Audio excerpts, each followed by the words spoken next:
하나님, 이 시간 말씀 듣습니다. 메마른 우리의 심령에, 곤고한 우리의 심령에 말씀의 단비를 내려 주시옵소서. 오늘 드리는 이 예배가 이 땅에서 드리는 마지막 예배인 것처럼 우리가 드리는 기도와 찬양이 이 땅에서 마지막으로 하는 기도와 찬양인 것처럼 우리의 마음과 생각과 정성과 힘을 쏟게 하여 주시옵소서. 거룩하신 예수님의 이름으로 기도드립니다. 아멘. 생선을 싼 종이에는 생선 비린내가 나지만 꽃을 싼 종이에는 꽃 향기가 나는 법이죠. 여러분 안에 예수님께서 계신 줄로 믿습니다. 그 예수님으로 인해 아름다운 그리스도의 향기 전하는 귀한 성도님들 다 되시기를 주님의 이름으로 축복합니다. 우리 그런 의미에서 우리 양옆에 있는 분들에게 고백하겠습니다. 향기가 나십니다. 냄새가 나신다 하면 안 됩니다. 향기가 나십니다. 향기만 나십니다. 네, 오늘 본문이 향기에 대한 말씀인데요. 여러분 잘 아시는 말씀이에요. 고린도후서 2장 14절에서 16절까지 말씀 짧으니까요. 우리 한 목소리로 읽겠습니다. 시작. 항상 우리를 그리스도 안에서 이기게 하시고 우리로 말미암아 각처에서 그리스도를 아는 냄새를 나타내시는 하나님께 감사하노라.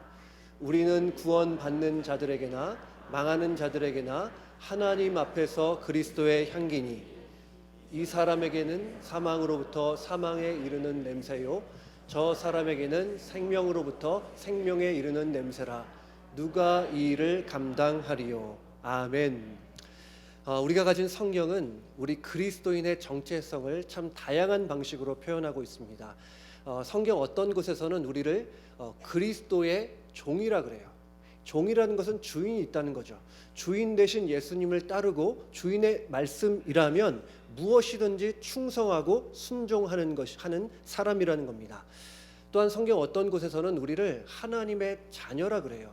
이 자녀라는 것도 하나님과의 관계성 속에서 확인해 볼 수 있는 것 아니겠습니까? 또 어떤 경우에는 우리를 그리스도의 군사라고도 하고 또 어떤 경우에는 우리를 그리스도의 신부라고도 말씀합니다. 물론 우리가 그 표현들을 다 볼 수는 없어요. 하지만 분명한 것은 뭡니까? 이런 다양한 표현들이 우리 그리스도인들의 다양한 면들을 보여주고 있다는 거예요. 그리고 그 다양한 면들을 보여주면서 우리는 우리에게 요구되어지고 기대되어지는 역할이 무엇인지를 알 수 있습니다. 오늘 본문에서 특별히 사도 바울은 우리의 정체성을 뭐라고 말씀합니까? 우리는 하나님 앞에서 그리스도의 향기다. 여러분, 우리가 향기라는 거예요. 우리 안에 향기가 난다는 거예요. 참 듣기 좋은 말씀 아니겠습니까? 여러분, 아까 서로를 향해서 향기가 납니다 했을 때 그 소리 듣고 기분 나쁘신 분 혹시 있으십니까? 향기가 뭐냐고 불쾌하신 분 혹시 있으십니까? 아무도 없으실 거예요. 일단 향기라 하면 굉장히 긍정적인 의미예요. 그래서 이제 교회를 나오신, 이제 처음 나오신 분도 너는 그리스도의 향기라 이렇게 찬양하고 축복해주면 얼마나 좋아하시는지 몰라요. 그런데 성경에서 우리를 향기라고 말할 때 참 느낌은 좋지만 어떤 의미인지 잘 다가오지 않을 때가 있어요. 향기라는 게 어떤 의미인지 우리를 향기라고 말했을 때에 구체적으로 어떠한 역할이 요구되는지 좀 애매할 수 있다는 것입니다. 그렇다면 사도 바울은 왜 굳이 향기라는 단어로 우리의 정체성을 표현하고 있을까요? 이 향기라는 단어에 내포된 의미가 뭘까요? 결론부터 말씀드리면 향기가 있다는 것은 그 안에 생명이 있다는 것을 의미합니다. 보통 향기라고 하면 연상되는 것 중에 하나가 꽃 아니겠습니까? 요즘 꽃을 보면 크게 두 가지 정도로 나눠볼 수 있을 것 같아요. 하나는 생화예요. 생명이 있는 그야말로 진짜 꽃 생화입니다. 또 생화와 대비되는 개념이 뭐죠? 조화예요. 조화는 뭐죠? 종이나 헝겊 등으로 인공적으로 만들어 놓은 꽃이에요. 꽃과 아주 비슷할 수는 있지만 진짜 꽃은 아닙니다. 그런데 요즘에 보면 조화를 얼마나 잘 만드는지 모르겠어요. 아주 가까이서 봐도 구분이 잘 안 될 때가 있어요. 만져봐야지만이 이게 조화인지 생화인지 알 때가 있어요. 기술이 점점 좋아지다 보니까 점점 더 정교해지는 거죠. 그래서 어떨 때는 진짜보다 더 진짜처럼 보일 때가 있어요. 하지만 그럼에도 불구하고 분명한 차이는 있습니다. 어떤 차이겠어요? 조화에는 향기가 없다는 거예요. 물론 조화에다가 인공적으로 어떤 향을 뿌려 놓을 수는 있어요. 그렇지만 생화처럼 그 존재로부터, 그 내면 깊은 곳으로부터 향기가 나지는 않습니다. 여러분, 생명이 없는 것들은 어떠한 향기를 낼 수가 없어요. 또한 생명이 사라져가는 것도 마찬가지예요. 그런 것들은 향기를 내기는커녕 어쩌면 악취를 풍길 때가 있을지 모릅니다. 얼마 전에 제가 제 차를 타는데 이 차를 탈 때마다 좀 이상한 냄새가 나는 거예요.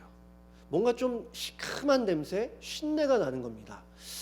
이상하다. 차를 탈 때마다 이렇게 두리번 차 안을 둘러봐도 이유를 모르겠어요. 근데 문제는 시간이 가면 갈수록 그 냄새가 더 심해지는 거예요.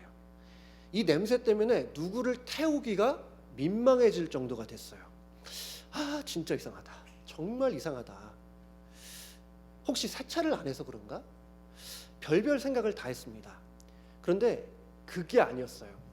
제가 한 번은 그 물건을 실을 일이 있어서 트렁크를 열었더니 이 냄새가 왜 났는지 알겠는 거예요. 트렁크 안에 사과 대여섯 개가 이 봉지에 담겨 있는데 딱 보니까 아니나 다를까 이 사과 아래쪽이 시커멓게 아래가 막 다 썩어 있는 거예요. 그러니까 이 썩은 사과 때문에 차를 탈 때마다 그렇게 썩은 냄새가 나고 쉰내가 났던 거예요. 여러분, 사과가 원래 그렇게 악취를 풍기는 과일입니까? 그렇지 않죠. 사과는 원래 사과의 특유한 향이 있어요. 그런데 보세요. 사과가 썩어지고 부패하니까 얼굴을 찌푸리게 만드는 악취를 내는 거예요. 여러분, 썩어지고 죽어가는 것들은 악취만 날 뿐입니다. 생명이 없는 것들은 향기를 낼 수가 없어요. 그런 면에서 하나님께서 우리를 향기로 부르셨다는 것은 우리 안에 생명을 주셨다는 겁니다. 우리 안에 영원히 썩지 않는 예수의 생명을 주셨다는 거예요. 여러분, 얼마나 감사한 일입니까? 우리 안에 썩어지지 않는, 영원히 썩어지지 않는 예수의 생명을 주셨다는 이 사실이 얼마나 감사한 일입니까? 여러분, 우리가 예수님을 나의 구주와 주님으로 영접했다면 그분이 우리의 죄를 위해서 십자가에 달리시고 우리를 의롭다 하시기 위해 사흘 만에 다시 살아나신 것이 정말 믿겨진다면, 그것이 여러분의 진정한 신앙의 고백이라면 우리 안에는 예수의 생명이 있는 거예요. 그리고 그 생명으로 인해서 우리는 참으로 아름답고 참으로 감미로운 향기가 된 줄로 믿습니다. 여러분, 그래서 예수의 생명이 주어진 사람은 누구나가 예외 없이 향기가 됐어요. 그런데 여기서 우리가 좀 생각해 봐야 될 게 있습니다. 우리의 정체성은 분명히 향기예요. 이 향기라는 정체성은 절대 변하지 않는 정체성이에요. 그렇지만 우리가 정말 향기답게 살고 있는가 하는 문제는 또 다른 문제일 수 있습니다. 여러분, 우리의 정체성이 항상 우리의 정체성과 걸맞는 삶을 보장하지는 않잖아요. 정말 그렇지 않습니까? 예수 믿어서 그리스도인이 되는 것과 그리스도인답게 사는 것은 다를 수 있어요.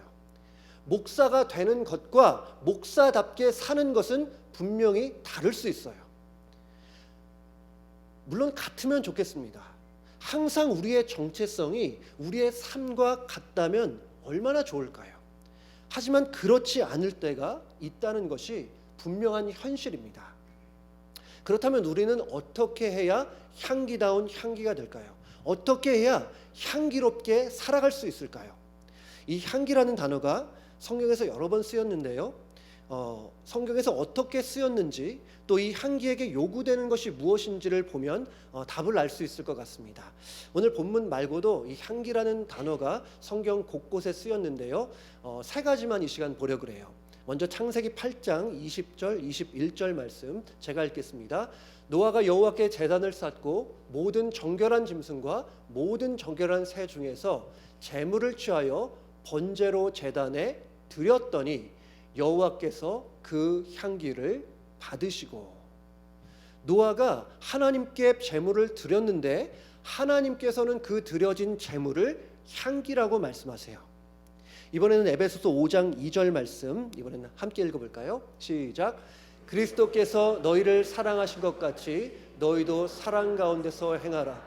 그는 우리를 위하여 자신을 버리사 향기로운 제물과 희생 제물로 하나님께 드리셨느니라. 여러분, 무슨 말씀이에요? 그리스도께서 우리를 너무나 사랑하셔서 십자가에서 자신의 몸을 드리셨다는 거예요. 그리고 하나님께서는 그 드려진 예수님의 몸을 향기로운 제물이라고 표현하고 있어요.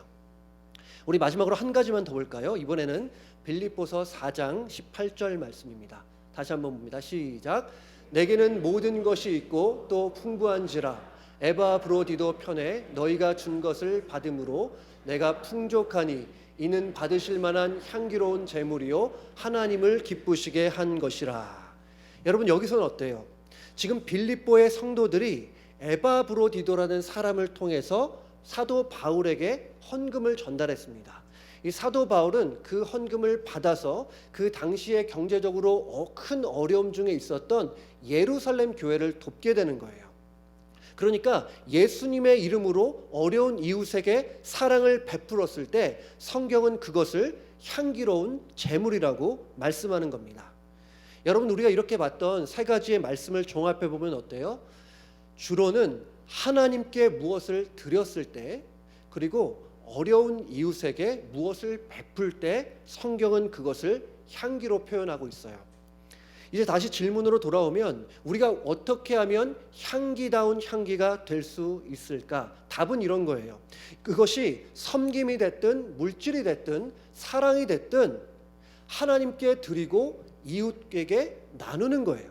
자기 안에만 자꾸 쌓아두는 것이 아니라 자꾸 흩는 거예요. 자기 안에 어떤 은혜의 저수지를 만들어서 자기만 누리고 자기만 좋아할 것이 아니라 은혜의 강을 만들어서 그 은혜를 자꾸 흘려 보내는 거예요. 그래야 향기다운 향기가 된다는 것입니다. 작년에 참 마음을 따뜻하게 하는 뉴스가 있어요. 오늘 본문 말씀으로 비유하면 향기가 나는 뉴스를 봤어요. 작년 말에 이 경남사회복지공동모금회라는 어떤 사회복지센터에 전화가 한 통 왔습니다. 수학에서 이런 목소리가 들려왔어요. 사무실 입구에 물건 하나가 있으니까요, 잠시 나와보세요. 전화를 받은 직원은 바로 밖으로 나갔어요. 그리고 사방을 둘러봤는데 아무도 없는 거예요.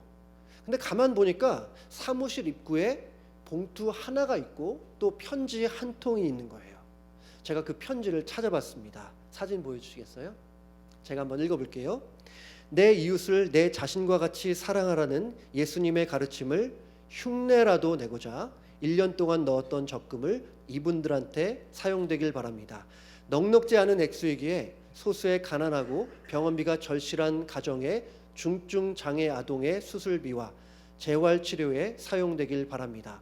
내년에는 우리 이웃들이 올해보다 더 행복하고 덜 아팠으면 좋겠습니다. 내년 연말에 뵙겠습니다. 2018년 12월 어느 날, 바로 1년 전이죠. 그리고 직원이 보니까 이 편지와 함께 있던 그 봉투 안에 5,534만 8,730원의 성금이 들어있었어요. 한 5만 불 정도 되는 금액이죠. 여러분, 이런 뉴스를 들으면 참 마음이 따뜻해지지 않습니까? 자신을 드러내지 않고 순수하게 사랑을 베풀려는 그 귀한 마음. 그런데 이게 끝이 아니었어요. 이 복지센터 직원이 이 편지를 읽는데 가만 보니까 낯설지가 않은 거예요. 어디서 많이 본 글씨체예요. 전에 받았던 편지들을 쭉 찾아보다가 편지 하나를 발견했습니다. 2018년 1월, 그러니까 이 편지를 받기 11개월 전에 받은 편지예요. 사진 보여주세요. 네, 이 편지예요. 어때요? 아까 그 편지와 글씨체가 똑같지 않습니까? 이 한국 사람들이 이런 걸 굉장히 잘 찾아내세요. 같은 분이 한 거예요. 이 편지의 내용을 보면 지난 6년 이상 차곡차곡 모았던 적금을 불우이웃을 위한 성금으로 내놓은 거예요. 2018년 1월에는 이 편지와 함께 2억 6,400만 원을 보냈어요. 제가 계산해 보니까 한 22만 불 이상 되는 금액이에요. 여러분, 이 사람이 돈이 많아서 이런 일을 했겠습니까? 돈이 너무나 많은 부자라서 이런 일을 했겠어요? 저는 절대로 그렇게 생각하지 않아요. 이런 일은 돈만 많다고 할 수 있는 게 아니에요. 부자라고 이런 일 할 수 있는 게 절대 아닙니다. 정말 하나님의 사랑을 깨달아 알게 되니까 그 사랑이 너무 감사해서 하게 된 거예요. 하나님께서 주신 은혜가 너무나 크니까 베풀지 않을 수 없었던 거예요. 여러분, 이렇게 사랑이 전해지고 물질이 베풀어지는 곳에는 향기가 나지 않을 수 없습니다. 여러분, 신앙생활이 바로 이런 것 아니겠어요? 근데 어떤 분들은 신앙생활을 그냥 받는 걸로만 이해하시는 분이 있어요. 이것저것 자꾸 받기만 하는 거예요. 그것만 원하는 거예요. 은혜 받고 축복 받고 말씀 받고 물질 받고 건강의 복 받고 지식 받고 지혜 받고 이것저것 다 받으려고만 해요. 여러분, 오해하지는 마시기 바랍니다. 우리는 먼저 받는 사람들이 맞아요. 우리는 구하고 또 구해서 하나님께 받는 사람들이 맞아요. 하지만 제가 드리는 말씀은 받는 것이 신앙생활의 결론은 아니라는 거예요. 받기만 하는 것이 신앙생활의 끝이어서는 안 된다는 거예요. 신앙생활이라는 것은 먼저 하나님의 은혜를 기억하고 감사해서 그 후에는 그 은혜를 흘려보내는 거예요. 사랑을 받았으면 거기서 끝날 것이 아니라 그 받은 사랑으로 이제는 다른 사람들을 사랑하는 거예요. 아까 그 편지처럼 자꾸 베풀고 전해서 이웃사랑을 흉내라도 내보는 것입니다. 여러분, 아까 그분처럼 많은 돈이 아니어도 괜찮아요. 눈에 보이지 않는 작은 일이어도 괜찮아요. 우리 주변 사람들에게 밥 한 번 더 사줄 수 있잖아요. 우리 교회에서 구역 모임을 하고 있는데 조금 힘들고 어려워도 우리 집에서 구역 모임 한 번 더 할 수 있는 거잖아요. 작은 것에서부터 사랑을 베풀 때 향기는 더 향기로워지는 것입니다. 여러분, 우리는 정말 바다와 같은 은혜를 받은 사람이잖아요. 아무런 공로 없이 우리에게 죄송합니다. 예수의 생명이 주어졌다면 이것만큼 엄청난 은혜가 어디 있겠어요? 세상 그 어떤 복과도 비교해도 하나님께서 주신 이런 생명의 복과는 비교할 수가 없다는 거예요. 여러분, 우리가 이렇게 엄청난 은혜를 받았다면, 그것이 진정으로 믿어진다면 이제 해야 할 것은 뭐예요? 받은 은혜를 흘려보내는 거죠. 정말 바다와 같은 은혜를 받았다면 바다 같은 은혜 정도는 아니어도 시내와 같은 강물과 같은 은혜 정도는 흘려보내야 되는 거죠. 저는 이 자리에 있는 모든 성도님들이 은혜의 저수지를 만들기보다 은혜의 강을 만들어서 물질과 사랑을 흘려보내고 그래서 진정으로 향기다운 향기 되시기를 주님의 이름으로 축복합니다. 목이 자꾸 왜 이런지 모르겠어요. 은혜 받을 때 이렇게 공격이 있나 봐요. 이제까지 말씀을 잠깐 정리해 보면 우리는 우리 안에 있는 예수의 생명으로 인해 향기가 됐어요. 그리고 향기다운 향기가 되기 위한 방법은 사랑을 베풀고 물질을 나누는 데 있다고 말씀드렸습니다. 그리고 또 이 향기에는 우리가 주목해야 할 한 가지 특징이 있어요. 향기는 사람을 차별하지 않는다는 거예요. 오늘 15절 말씀 보면 어떻습니까? 우리 함께 읽어볼까요? 시작. 우리는 구원받는 자들에게나 망하는 자들에게나 하나님 앞에서 그리스도의 향기니. 아멘. 우리는 구원을 받는 자들에게뿐 아니라 구원을 받지 못하는 자들에게도, 그러니까 누구에게나 그리스도의 향기라는 거예요. 여러분, 향기는 스스로 머물 자리를 선택하지 않습니다. 자기가 원하는 공간에만 향기가 되고 자기가 원하지 않는 공간에서 향기가 되기를 거부한다? 여러분, 그런 향기는 없습니다. 만약에 향기가 마음에 드는 사람에게만 향기가 되고 마음에 들지 않는 사람에게 향기가 되지 않는다면 그건 향기가 아니에요. 향기는 그럴 수 없어요. 향기는 사람을 차별하는 법이 없습니다. 근데 여러분, 생각해 보면 이 차별하지 않는 분, 정말 은혜를 주시되 차별하지 않는 분이 누구예요? 우리 하나님 아니시겠습니까? 우리 각자는 이렇게 말할 수 있어요. 하나님께서 나를 가장 사랑하신다.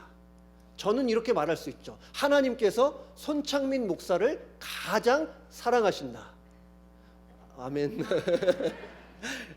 그런데 참 신기한 것은 하나님의 사랑은 차별하는 사랑이 아니라는 거예요. 마태복음 5장 44절 45절에 이렇게 말씀합니다.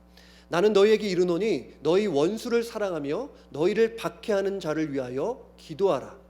이같이 한즉 하늘에 계신 너희 아버지의 아들이 되리니 이는 하나님이 그 해를 악인과 선인에게 비추시며 의로운 자와 불의한 자에게 비를 내려 주심이니라. 여러분, 햇빛은 선한 사람과 악한 사람을 구별하지 않아요. 또 하늘에서 내리는 비는 어때요? 마찬가지죠. 선한 사람에게 비가 더 많이 내리고 악한 사람에게 비가 내리지 않는다? 그렇지 않습니다. 하나님은 차별하지 않는다는 거예요. 하나님은 누구에게나 하늘에서 비를 내시고 햇빛을 주시는 선하신 하나님인 줄로 믿습니다.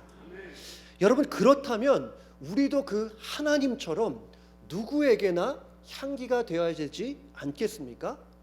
우리가 가진 기준을 가지고 선을 긋고 사람을 구분해서 누구에게는 향기가 되고 누구에게는 향기가 되지 않는다? 그래서는 안 된다는 거예요. 근데 사실 이렇게 하는 게 쉽지만은 않아요. 우리는 때때로 누구에게는 향기이고 쉽지 않은 유혹을 받아요. 정말 그렇지 않습니까?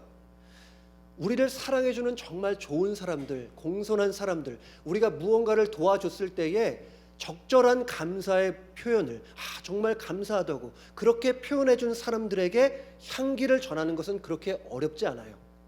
하지만 반대로 우리를 미워하고 때로는 우리의 자존심을 긁어대고 우리의 가슴에 대못을 박는 그런 사람들에게 향기가 되는 것은 정말 어렵습니다. 어쩌면 불가능하다 말할 수도 있을 것 같아요. 하지만 이러한 불가능해 보이는 일을 실천한 사람들이 있습니다. 제가 이전에 필라델피아에 잠시 살았었는데요. 이 필라델피아 근교에 가면 아미시라고 하는 사람들이 모여 사는 그 마을이 있어요. 이 아미시 사람들은 기독교의 한 분파예요. 비폭력, 평화주의를 문자 그대로 지키는 사람들이에요. 그리고 이 사람들은 문명도 거부합니다. 전기도 안 쓰고요. 또 전기도 안 쓰니까 전화기, 세탁기, 텔레비전, 컴퓨터 이런 것들을 사용하지 않아요. 심지어 자동차도 없습니다. 그래서 그 마을에 가면 사람들이 마차를 타고 다니고 그냥 단순하게 농사 지으면서 살고 있어요. 이들은 신앙의 순수성을 위해서 그렇게 살고 있지만 우리가 보는 시각으로는 조금 극단적일 수 있다 생각되어져요. 하지만 이들에게도 배울 것이 참 많습니다. 한 10년 전에 이 아미시 마을에서 끔찍한 사건이 벌어졌어요. 아마 기억하시는 분들 있을지 모르겠어요. 얼마 전에 우리 산타클라리타에서 일어난 총기 사건 같은 그런 사건이었어요. 이 찰스 로버츠라는 남자가 이 마을의 한 초등학교에 들어가요. 그리고 거기서 여자아이 5명을 살해한 사건이 벌어집니다. 이 찰스 로버츠라는 사람이 어떤 사람이었냐면요. 이 사건이 일어나기 한 9년 전에 딸이 태어났어요. 딸이 태어났는데 태어나자마자 20분 만에 숨을 거둬요.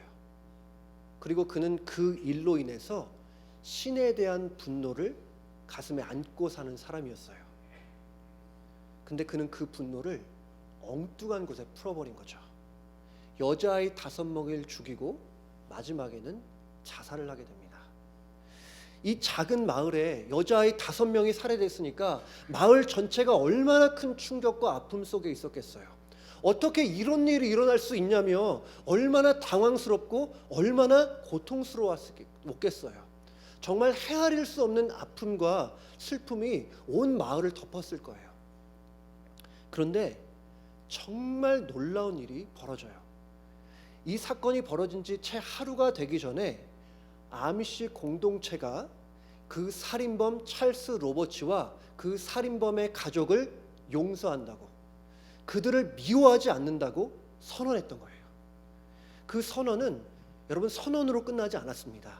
그 아미시 사람들은 살인범의 가족을 찾아가서 위로해주고 심지어 모금까지 해줬어요.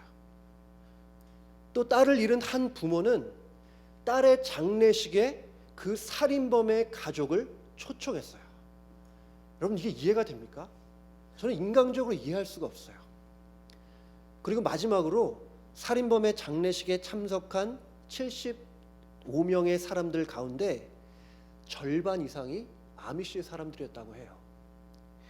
오늘 말씀으로 빗대어 보면 이 아미시 사람들은 자신의 가장 사랑하는 자녀를 살해한 그 살인범과 그 가족들에게까지 향기이기를 포기하지 않았던 것입니다. 여러분, 우리가 우리에게 잘해주는 사람에게, 우리를 사랑하는 사람들에게 향기가 되는 것은 그렇게 어렵지 않아요. 그 정도 수준에서는 감동이 없어요. 그 정도는 예수 믿지 않는 세상도 충분히 할 수 있어요. 하지만 하나님께서 우리를 향기로 부르신 것은 그런 사람들에게만 향기가 되라는 것이 아니에요. 때로는 우리의 마음을 상하게 하고, 때로는 정말 얼굴도 보기 싫은 그런 사람에게까지 향기가 되라는 부르심이었어요. 정말 불가능한 일처럼 보이죠. 그건 우리의 본성과도 맞지 않아 보입니다. 하지만 기억하시기 바라요. 우리 안에 예수의 생명이 있다는 거예요. 우리 안에 예수님께서 계시다는 거예요.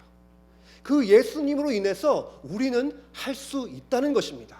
오늘 아미시 사람들도 그랬잖아요. 하나님께서 말씀하셨죠. 믿는 자에게는 결코 능치 못함이 없느니라. 불가능은 더 이상 불가능이 아니에요. 예수님이 우리 안에 능력으로 계시다면. 여러분, 하나님은 절대 불가능한 것을 우리에게 명하신 적이 없습니다. 그래서 오늘 14절 아까 읽었었는데요. 하나님은 항상 우리를 그리스도 안에서 이기게 하시는 분이에요. 믿으십니까? 기억하시기 바랍니다. 향기는 사람을 차별하지 않아요. 향기는 누구에게나 향기여야 합니다. 그래서 우리는 구원받는 자들에게 뿐만 아니라 망하는 자들에게도 그리스도의 향기가 되어야 될 줄로 믿습니다. 그렇다면 어떻게 차별 없이 누구에게나 베풀어야 하는 향기, 그 향기가 되어야 될까요? 향기가 향기여야 하는 궁극적인 목적은 뭘까요? 어쩌면 너무나 당연할 수 있어요, 여러분. 이 향기는 그리스도를 전하는 데 목적이 있습니다. 여러분, 이 향기는 누구의 향기예요? 오늘 15절 말씀 다시 한번 볼까요? 함께 봅니다. 시작. 우리는 구원받는 자들에게나 망하는 자들에게나 하나님 앞에서 누구의 향기요? 그리스도의 향기예요. 이 향기는 우리 자신의 향기가 아니에요. 그러니까 우리는 나를 보여주고 나를 드러내서 내가 이 정도 된다고, 내가 이렇게 좋은 사람이라고, 사람들이 인정해 줄 만한 사람이라고 은근히 자랑하려는 게 목적이 아니라는 거예요. 우리는 우리의 자신의 향기가 아니라 예수 그리스도의 향기인 줄로 믿습니다. 오늘 14절에서도 비슷하게 말씀하는데요. 제가 읽어볼게요. 항상 우리를 그리스도 안에서 이기게 하시고 우리로 말미암아 각처에서 그리스도를 아는 냄새를 나타내시는 하나님께 감사하노라. 여러분, 여기서 냄새라는 것은 향기예요. 영어로는 fragrance예요. 향기예요. 그러니까 우리는 그리스도를 알게 하는 향기라는 거예요. 그래서 이 사람들이 이 향기를 맡게 되면 그리스도에 대해서 호기심을 갖게 되고 결국에는 그리스도께로 나오게 되는 겁니다. 여러분 많이 가시는 스타벅스가 있잖아요. 커피를 마시는. 근데 여러분 혹시 이 스타벅스 로고가 뭔지 생각나십니까? 아마 많이 아실 거예요. 스타벅스 로고에는 한 여인이 있어요. 이 여인은 머리카락이 좀 길고 머리에는 별이 달린 그 왕관 같은 거를 쓰고 있어요. 근데 여러분, 이 여인이 누굴까요? 혹시 생각해 보신 적 있으세요? 제가 이번에 알아보니까 이 여인은 그리스 신화에 나오는 사이렌이라고 하는 여신이에요. 물론 제가 이 시간에 그리스 신화를 말씀드리려는 건 아닌데요. 대략 이런 내용이에요. 이 사이렌이 이탈리아 남부 해변에서 아주 감미로운 노래를 불렀다고 해요. 근데 그 노래소리가 얼마나 감미롭고 얼마나 아름다웠든지 사람들이 그 노래소리만 들으면 자꾸 몰리는 거예요. 나도 모르게 자꾸 그쪽으로 가게 되는 거예요. 그래서 많은 사람들이 배를 몰고 그곳으로 가다가 배가 암초에 걸려서 파손하는 일들이 벌어졌어요. 배가 파손되면서 많은 사람들이 죽었다 그래요. 그 노래가 얼마나 감미롭고 얼마나 아름다웠으면 그렇게 많은 사람들이 죽음도 무릅쓰고 그렇게 다가갔을까요? 이 스타벅스가 이렇게 사이렌이라는 로고를 쓴 이유가 바로 여기에 있습니다. 수많은 사람들이 사이렌의 감미로운 그 노랫소리에 매혹되어서 끌려서 그에게 다가갔던 것처럼 스타벅스는 감미로운 커피의 향기를 사람들에게 전해서 사람들이 매장 안으로 들어오게 하겠다는 거예요. 여러분 정말 그런 경우 있지 않습니까? 길을 가다가 커피 향이 너무 좋아서 커피 매장으로 들어가요. 무심코 길을 걷고 있는데 빵 굽는 냄새가 너무 좋은 거예요. 그래서 빵집으로 들어가는 거예요. 저만 그렇진 않죠? 다 경험 있으시죠? 여러분 우리는 그리스도의 향기잖아요. 그래서 우리는 사람들에게 그리스도의 아름다운 향기를 맡게 해야 되는 거예요. 그리스도의 그 아름답고 그 사랑스러운 향기를 맡게 하는 거예요. 그래서 그들이 그리스도의 집인 교회로 나오게 하는 거예요. 교회에서 예배하고 찬양하고 이렇게 말씀 들으면서 결국에는 그리스도를 만나게 되는 거죠. 이전에는 향기로만 느꼈던 그 그리스도를 이제는 믿음의 눈으로 보고 믿음의 귀로 듣게 되는 거예요. 그래서 고백하는 거죠. 아, 그렇구나. 그분이 바로 내 삶의 진정한 만족이구나. 그분이 바로 내 인생의 길과 진리요 생명 되시는 예수 그리스도시구나. 이렇게 사람들로 하여금 예수님을 알게 하는 거죠. 아까 말씀드린 그 편지와 그 성금을 받은 사람들이 예수님에 대해서 궁금해하지 않았을까요? 아미시 사람들이 한 그 이상해 보이는 행동을 보고 아미시 사람들이 섬기는 예수님에 대해서 호기심이 생기지 않았을까요? 혹시 그들 중에 교회에 가서 예수님을 영접하게 된 사람은 없을까요? 여러분 바로 이것이 그리스도의 향기인 우리의 역할이라는 거예요. 여러분 누구에게나 인생에서 가장 필요한 건 뭡니까? 단 한 번 있는 인생, 이것만큼은 없어서는 안 된다 하는 그 무엇은 무엇입니까? 다른 게 아니에요. 우리의 생명과 구원 되시는 예수 그리스도를 아는 것입니다. 여러분 예수를 아는 지식은 있어도 되고 없어도 되는 그런 게 아니에요. 어느 누구에게나 절대적으로 필요한 거예요. 그래서 사도 바울이 이런 말을 하지 않았습니까? 빌립보서 3장 7절 8절 말씀이에요. 그러나 무엇이든지 내게 유익하던 것을 내가 그리스도를 위하여 다 해로 여길 뿐더러 또한 모든 것을 해로 여김은 내 주 그리스도 예수를 아는 지식이 가장 고상하기 때문이라. 내가 그를 위하여 모든 것을 잃어버리고 배설물로 여김은 그리스도를 얻고. 무슨 말이에요? 다른 유익한 것 많이 있지만 예수를 아는 지식과는 비할 데 없다는 거예요. 예수를 아는 지식에 비하면 세상 모든 것들은 배설물 정도밖에 안 된다는 거예요. 여러분 오해하지 마십시오. 바울의 이 말은 세상에 있는 것들이 소중하지 않다는 말이 아니에요. 이 세상에 있는 것들도 소중한 것 참 많아요. 하지만 세상에 있는 그 소중한 것들도 예수를 아는 지식에 비하면 아무것도 아니라는 거예요. 그래서 세상 모든 것을 다 가졌다 해도 예수를 아는 지식이 없다면 그는 모든 것을 잃은 사람이에요. 반대로 세상 모든 것을 잃었다 하더라도 예수를 아는 지식만 있으면 모든 것을 가진 사람이에요. 물론 더 중요해 보이는 게 있을 수 있어요. 지금 당장 예수를 아는 지식이 다른 그 무엇보다 그렇게 중요한가 느껴지지 않을 수 있어요. 하지만 여러분 하나님의 관점으로 보면 어떨까요? 우리 모두는 영원을 사는 존재인데 영원이라는 관점으로 보면 어떨까요? 너무 분명하지 않습니까? 주 예수보다 더 귀한 것은 없네. 예수를 아는 지식보다 더 귀한 것은 없는 줄로 믿습니다. 여러분 이게 정말 사실이라면, 정말 여러분이 예수를 아는 지식이 그렇게 소중하다면 이 예수님 이제 알려줘야 되지 않겠습니까? 오늘 말씀처럼 그리스도를 아는 냄새를 나타내야 되지 않겠습니까? 아직도 예수를 모르는 사람들에게 그리스도의 향기를 전해야 하지 않겠어요? 우리가 아까 잠시 영상을 봤는데 왜 우리가 그렇게 돈 써가며 시간 쓰며 그렇게 선교를 하는 거예요? 아직 예수를 아는 지식이 없는 그들에게 그리스도의 향기를 맡으라는 거 아니겠습니까? 그런데 요즘에는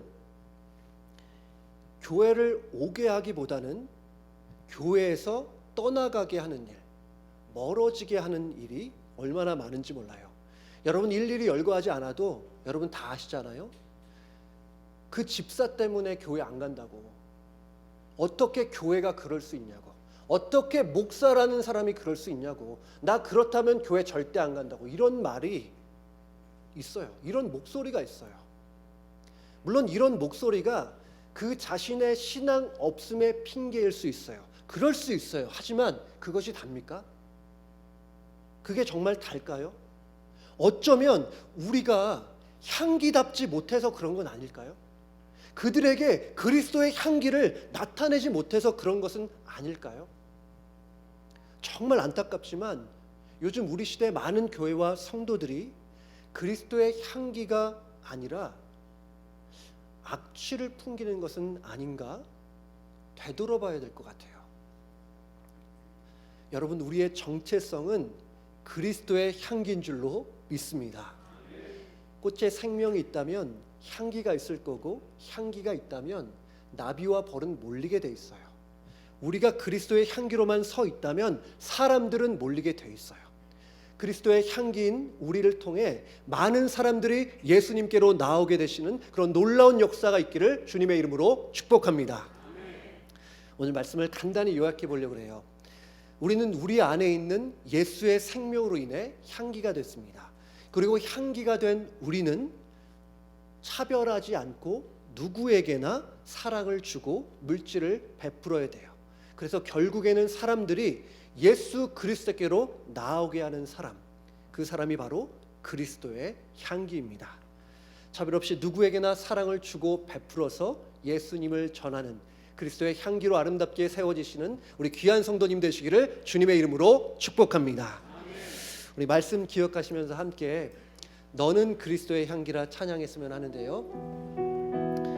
이 시간 나를 축복하고 또 우리를 축복하고 또 주변 교회 또 많은 사람들을 축복하는 마음으로 오늘은 너는 그리스도의 향기가 아니라 오늘 성경에 나온 것처럼 우린 그리스도의 향기라, 우린 그리스도의 향기라 우리 함께 찬양으로 고백하겠습니다. 우린 그리스도의 향기. 우리 가슴에 손을 얹고 고백해 볼까요? 그리스도의 향기라 하나님 앞에서 그리스도의 향기니 우릴 통해 생명이 흘러가리. 우릴 통해 생명이 흘러가리. 우리 한 번 더 고백하겠습니다. 우린 그리스도의 향기라. 우린 그리스도의 향기라. 우린 그리스도의 편지라. 하나님 앞에서 그리스도의 향기니 우릴 통해 기쁨이 흘러가리. 우릴 통해 기쁨이 흘러가리. 우리 시간 잠깐 기도하겠습니다. 우리 먼저 기도하기를, 우리 하나님께 먼저 감사 기도하기를 원해요. 하나님, 우리에게 영원히 썩지 않는 예수의 생명 주시고 우리를 향기 삼아 주셔서 감사합니다. 누구에게나 사랑을 주고 베푸는 향기다운 향기, 사람들을 예수님께로 이끄는 그리스도의 향기 되게 하여 주시옵소서. 우리의 감사와 결단을 하나님께 올려드리겠습니다. 기도하겠습니다. 거룩하신 아버지 하나님, 우리에게 우리의 아무 공로 없지만 우리의 어떠한 공로가 아닌 예수님의 은혜와 사랑으로 우리에게 영원한 생명, 썩어지지 않는 예수의 생명을 주셔서 우리를 향기 삼아 주셔서 감사합니다.